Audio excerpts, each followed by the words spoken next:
So yeah, Disney's going a bit wild here with all these remakes based off of their animated classics. Dumbo just came out. It's their 8th official remake. We got Lion King, Aladdin, just in this year alone. A bunch of other ones are coming out with years to come. So just one question remains. What about that Frozen remake? Let it go! Let it go! Yeah, right. Yeah, I was just kidding about that one.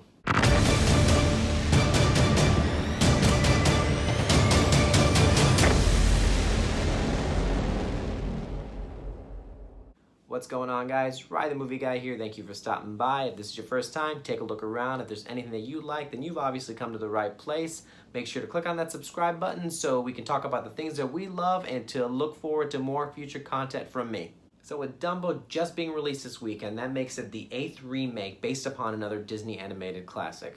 I do have the review for Dumbo right above me if you want to take a look at that. So I look back on these 8 movies that they have remade and I decided let's rank them from worst to best. It definitely is not the last. I will not be including certain ones such as the other Jungle Book remake from the 90s. There were 2 of them if you don't know that. And I will also not be including certain sequels that were made to the remakes of these live action movies, such as 102 Dalmatians and the Alice in Wonderland sequel. And fair warning for you guys, if you haven't seen these movies, I know they're just remakes. I will be talking about a few spoilers, so just letting you know if you plan on watching these soon. Kicking off my list at number 8 is Maleficent. This one's unfortunate for me to put it first because Sleeping Beauty, the animated classic, is one of my favorite ones. It's one of Walt Disney's personal favorites. This one just didn't work for me. But the reason why I didn't like it is so many things they've changed in this film. This movie was told kind of in 2 ways. The first half being an origin story of Maleficent. The other half, a retelling of the Sleeping Beauty story that we know. The origin of her wasn't what I didn't like. It was how eventually the demeanor of this character, what made her evil, she ended up becoming a good person, and that's not who Maleficent is. She's one of the greatest villains in Disney history, and personally one of my favorite Disney villains. So when they did that and changed her character, it was kind of disappointing. And we do have a sequel to this movie coming out too, Maleficent, Mistress of Evil. If anything, then what saved this movie was Angelina Jolie. I can't think of anyone that could play Maleficent. The best scene in this whole movie, I think, is the iconic scene from the original where they recreated when Maleficent comes to the castle and she puts the curse upon Sleeping Beauty. I don't hate this movie, I just don't think it's the best out of all the remakes that they have made so far. Coming in at number 7, we got Dumbo, Disney's recent release. Now with this movie, the reason why it's so high on my list is because I thought when they were transitioning this movie from an animated film to a live action one, a lot of the heart and emotion got lost along the way. Disney did a great job though recreating Dumbo, digitally making him a real life looking elephant. The relationship between Dumbo and his mother is also very brief, which is the main focus of this movie because he ends up having to try to get back to his mother again. And Tim Burton did recreate that iconic scene with Dumbo and his mother, with Dumbo and his mom inside of the box cart and they're holding their trunks together, which was a great scene, but that didn't make up for how so-so of a remake this was. Also, this movie went from being an animated film of 1 hour to a 2-hour live-action movie, so many other plots were added to this movie that were kind of unnecessary. The humans take over the roles versus the animals being the main focus in the original one, so no animals in this movie had any dialogue. So with all these plots and these characters, it made Dumbo seem kind of secondary. As a Tim Burton film, he did visually a great job, but this is not Disney's one of their best efforts. At number 6, we have 101 Dalmatians, released in '96. Now this is the one that some people tend to forget about in terms of Disney's remakes. This is actually one of their first ones.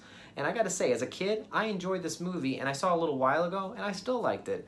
If anything, one of the few things I don't like about this movie is the fact that all the animals, just like in Dumbo, didn't have any speaking roles. Pongo didn't talk, neither did his wife or any of the pups. They had no speaking roles whatsoever, but it didn't make them seem secondary. The story's still staying the same compared to the first one, but for this movie, if anything, Glenn Close stole the show as Cruella de Vil. At that time, and I still can't think of anyone else that can play Cruella de Vil, just like I can't think of anyone else to play Maleficent as Angelina Jolie can. You had the sequel coming out, 102 Dalmatians, that came out a few years later. Saw that one, was not good. And of course you have the remake of somewhat of 101 Dalmatians, telling the story of Cruella de Vil, kind of like what they're doing with Maleficent. And it's rumored that Emma Stone's going to play her. We'll see how that one turns out. Number 5, we got Alice in Wonderland, Tim Burton's first venture into Disney's movies. This one, I gotta say, I love this one more than his version of Dumbo. Visually, it's incredible. He recreated Wonderland in such a way that I love watching the movie over and over again just for that reason.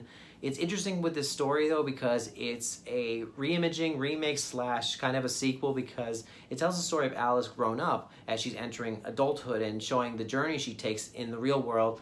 And she's pretty much convinced that this whole concept of Wonderland was a dream, it was made up. She eventually finds herself in Wonderland again and is once again convinced that it really did happen. So I like that journey that Alice does take. Though with this movie, the one thing I didn't like was going back as far as when the film was being promoted. You see in a lot of the posters that Johnny Depp's character, the Mad Hatter, would be almost at the forefront, and they were promoting it in the movie as Johnny Depp, Alice in Wonderland.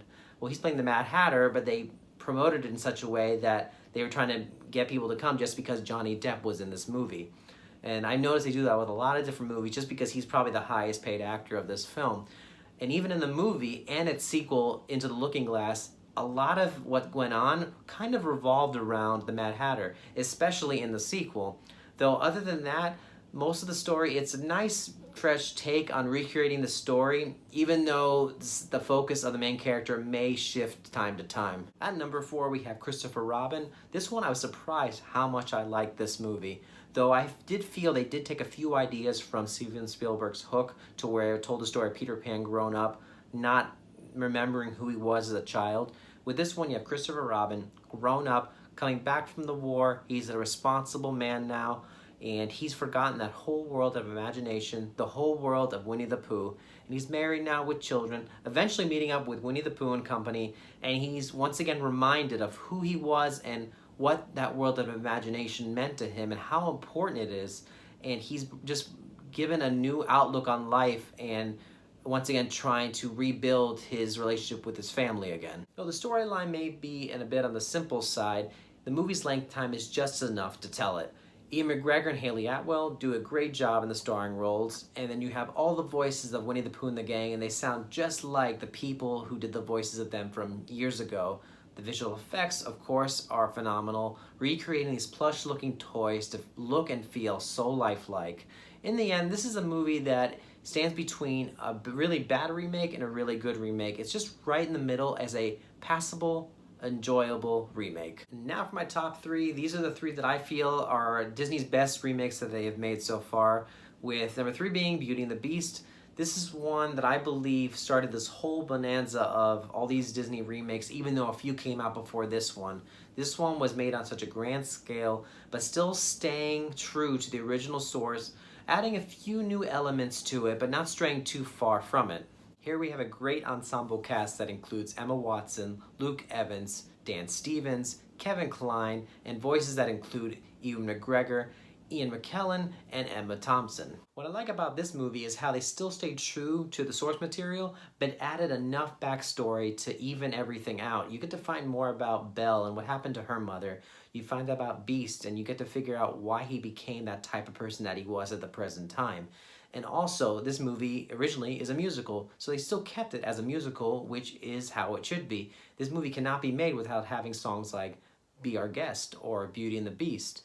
And it even added 3 additional songs to this movie. Evermore is personally one of my favorite songs of this movie now. This is one of Disney's best remakes, and if they can keep this same type of formula going like they have, I'm hoping to see this in like maybe Aladdin or Lion King when we see that later this year.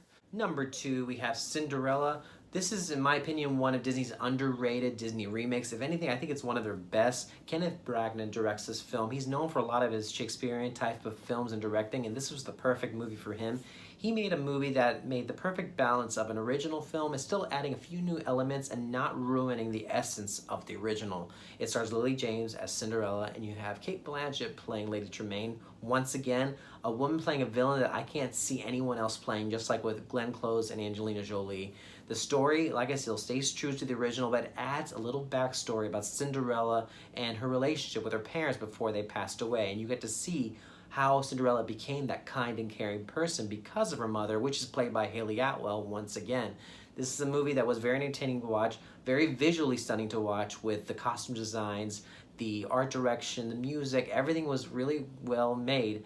And the only thing I was kind of disappointed by was, once again, this is a film that was kind of a Disney musical. It had two very iconic musical numbers in the cartoon, which is Bibbidi Bobbidi Boo and A Dream Is a Wish Your Heart Makes.